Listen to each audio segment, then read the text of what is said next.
Pónganse sus trajes de protección hazmat, consigan un contador Geiger y preparen su salud mental, porque hoy en AnimeVox vamos a descender al rincón más oscuro, hostil y peligroso de todo el internet. No hablo de la Deep Web ni de los foros de debate político en Twitter a las 3 de la mañana, hablo de algo mucho peor, los fandoms de anime. A ver, todos sabemos que el anime es maravilloso, nos da peleas épicas, waifus memorables y discursos motivacionales que nos dan ganas de ir al gimnasio aunque luego nos quedemos comiendo papitas en la cama, pero cuando los fanáticos se juntan en redes sociales, la cosa se sale de control. ¿Qué si el fandom de Dragon Ball no sabe leer? ¿Qué si los de One Piece te obligan a ver 1000 capítulos para que la cosa se ponga buena? ¿O que si los de Attack on Titan se pelearon por el final como si les fuera la vida en ello? Pero hoy no venimos a hablar de toxicidad de bajo nivel, hoy venimos a coronar al rey indiscutible de la radiactividad, una comunidad tan intensa que logró lo que ningún villano de ficción pudo, aterrorizar a los propios creadores de la obra. Hoy desmenuzamos las pruebas de por qué el fandom de My Hero Academia se convirtió en el más tóxico del mundo del anime. Pero antes de lanzar la primera piedra, quiero que dejes tu voto de inmediato en los comentarios. Para ti, sin trampas, ¿cuál es el fandom de anime más insoportable que te has cruzado en redes? Déjamelo abajo y veamos si coincide con el vídeo de hoy. Para entender cómo una serie tan bonita, colorida y con un mensaje tan positivo sobre el heroísmo y la superación personal se convirtió en un vertedero de odio, hay que entender su demografía. My Hero Academia se estrenó en el momento perfecto, en pleno auge de las películas de superhéroes de Marvel y en una época donde las redes sociales como TikTok, Twitter y Tumblr dictaban las tendencias globales. La serie atrajo a un público extremadamente joven, apasionado y, lamentablemente, con demasiado tiempo libre.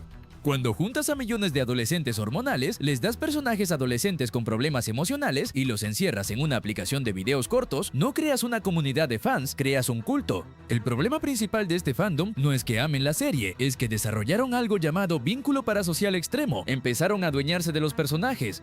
Para muchos fans, Deku, Bakugo y Todoroki no eran dibujos en una pantalla creados por un señor japonés cansado llamado Kohei Horikoshi, eran sus hijos, sus parejas o extensiones de su propia identidad, y hay del pobre alma que osara contradecir sus visiones del show. Entremos en el terreno de las pruebas y empecemos con la más famosa y destructiva de todas, los ships. Para los que viven bajo una roca, shippear es simplemente querer que dos personajes tengan una relación amorosa. En cualquier anime normal, esto es un juego divertido. En My Hero Academia es una guerra santa donde se derrama sangre digital. La comunidad se dividió en facciones radicales. Tenías a los que querían a Deku con Uraraka, el ship clásico del autor, los que querían a Deku con Bakugo, el famoso Bakudeku, y los que preferían meter a Todoroki en la ecuación. Hasta ahí todo bien.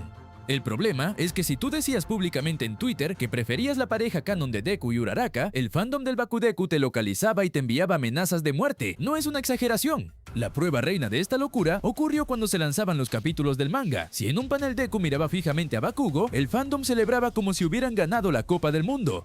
Pero si en el siguiente capítulo Horikoshi decidía que Deku interactuara con una chica, las redes del autor se llenaban de comentarios abusivos, insultos homofóbicos en ambas direcciones y exigencias ridículas de que cambiara su propia historia. Para complacer las fantasías de un grupo de adolescentes en Occidente, llegaron al punto de quemar tomos del manga y subir los videos a internet porque el autor no respetaba sus ships. El nivel de derecho que sentían sobre la obra era astronómico. Pregunta seria para ustedes que están viendo esto: ¿en qué momento ver anime dejó de ser un entretenimiento y se convirtió en una obligación de ver a dos personajes agarrados de la mano? ¿Alguna vez han dejado de ver una serie solo porque su comunidad les dio demasiado cringe? Los leo. Lo de los ships es molesto, pero lo que le hicieron al creador de la serie, Kohei Horikoshi, cruza la línea de lo delictivo. Horikoshi es conocido en la industria por ser un mangaka bastante tímido, humilde y que constantemente agradece a sus fans. Pues bien, este fandom abusó de su amabilidad hasta el cansancio. Una de las polémicas más graves y absurdas ocurrió con el nombre de un villano menor. Horikoshi nombró a un médico malvado de la serie como Maruta Shiga. Para contextualizar un poco sin ponernos demasiado densos, Maruta fue una palabra clave utilizada durante crímenes de guerra históricos en Asia durante la Segunda Guerra Mundial. Horikoshi aclaró de inmediato que fue una total coincidencia y que jamás quiso hacer una referencia ofensiva. Pidió disculpas públicas y cambió el nombre del personaje de inmediato en las siguientes ediciones. ¿Creen que el fandom aceptó las disculpas de un hombre que trabaja 18 horas al día y apenas duerme? Por supuesto que no. El fandom occidental inició una campaña de cancelación masiva.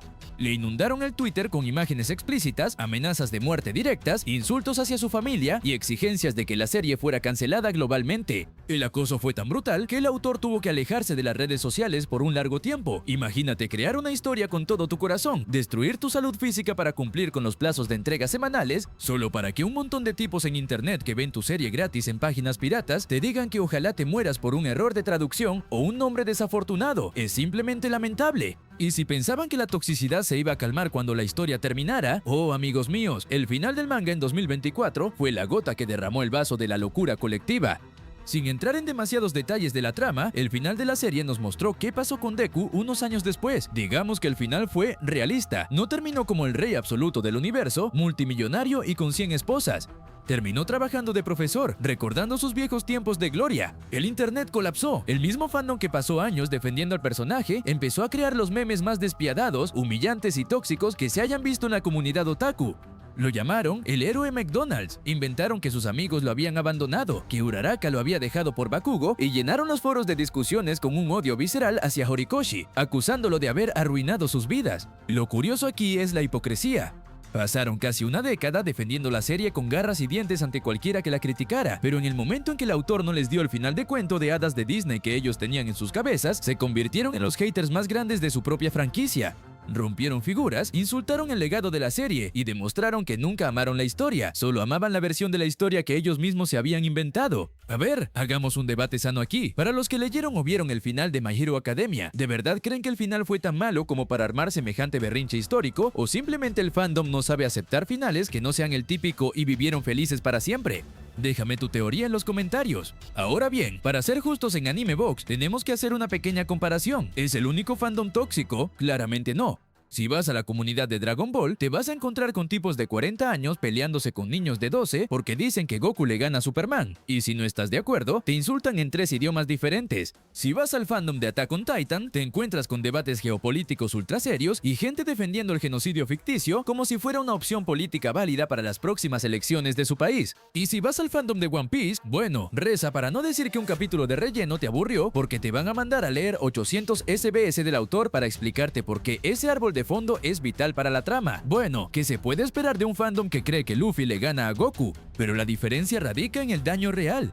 Mientras que los otros fandoms se pelean entre sí por datos ficticios o power-ups, el fandom de My Hero Academia canalizó su toxicidad hacia el daño personal, acoso a actores de voz, como cuando acosaron a la actriz de voz del asistente de Overhaul por interferir en un ship, amenazas al creador y persecución cibernética a cualquiera que no compartiera su ideología comunitaria. Por eso, y por mucho más, se ganaron a pulso el título del fandom más radiactivo. La lección de hoy, comunidad de AnimeVox, es muy simple. El anime es un arte hermoso para disfrutar, debatir, reír y emocionarse. En el momento en que dejas de disfrutar una obra porque estás demasiado ocupado amenazando a un mangaka en Japón porque no hizo que 2 dibujos animados se besaran, ese día perdiste el rumbo de tu vida. Afortunadamente, la tormenta ya pasó, la serie terminó y la parte más tóxica del fandom parece haberse mudado a molestar a otras franquicias nuevas, así que los sobrevivientes ya podemos respirar en paz. Si te gustó este repaso por la historia de la toxicidad del anime, déjanos un buen me gusta, suscríbete al canal si eres nuevo por aquí y activa la campanita para que YouTube te avise cada vez que subamos un nuevo video. No te olvides de responder a las preguntas abajo. Prometo que en esta sección de comentarios no los vamos a banear a menos que vengan a defender el Bakudeku con amenazas. Ahí sí llamamos a la policía ninja. Yo soy AnimeVox. Manténganse alejados de la radiación y nos vemos en el próximo episodio. Cuídense el dulce.